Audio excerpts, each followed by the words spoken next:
Gardens club आणि कोल्हापूर महानगरपालिका यांच्या संयुक्त विद्यमाने 6 व 7 डिसेंबर रोजी महावीर उद्यानात 55वे पुष्प प्रदर्शन रंगणार आहे. 2 दिवस चालणाऱ्या या हरित महोत्सवात विविध स्पर्धा, कार्यशाळा, व्याख्याने आणि बागकामासाठी लागणाऱ्या साहित्यांचे स्टॉल कोल्हापूरकरांसाठी खास आकर्षण ठरणार आहेत. पुणे, सांगली, बेळगाव येथून आणलेल्या कुंड्या, स्टँड, रोपे, खते, हत्यारे ही विक्रीस उपलब्ध राहतील. शनिवारी सकाळी फुलांच्या स्पर्धेने प्रदर्शनाची सुरुवात होईल. उद्घाटन सोहळा सकाळी 10:30ला होणार असून उद्यान स्पर्धेतील विजेत्यांना मधुरिमा राजे छत्रपती यांच्या हस्ते सन्मानित केलं जाईल.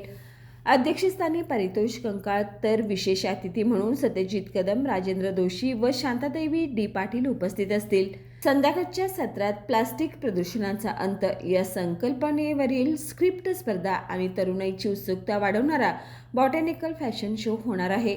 अभिनेत्री जुई पाटील प्रमुख पाहुण्या म्हणून सहभागी होणार असल्याची माहिती गार्डन्स क्लबच्या अध्यक्षा पल्लवी कुलकर्णी आणि सचिव सुप्रिया भस्मे यांनी दिली.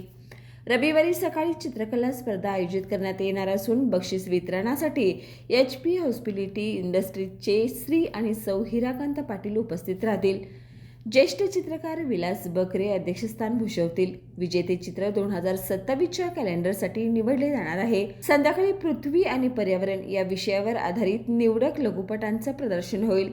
फ्लावर फेस्टिवल अंतर्गत तज्ज्ञ मार्गदर्शनाकडून फुलापासून अत्तरे, सरबते आणि कागदी फुले बनवण्याची प्रात्यक्षिके पाहायला मिळतील. कोल्हापूरकरांनी या हरित आणि सृजनशील महोत्सवाला नक्की भेट द्यावी असं आवाहन आयोजकांनी केलंय. बाळ, फ्रीजमधून श्रीखंड काढ ना. आम्ही पूर्वी घरीच बनवायचो श्रीखंड. त्याची चवच वेगळी होती. आता काय सगळं रेडीमेड. आजी, हे श्रीखंड खाऊन बघ. आज तुझ्या आईनं घरीच बनवलं की काय? हे आहे गोकुळचं श्रीखंड. अगदी जिभेवर रेंगाळणार. जिभेवरच नाही तर मनावरही रेंगाळणार. गोकुळ श्रीखंड, मनावर रेंगाळणार.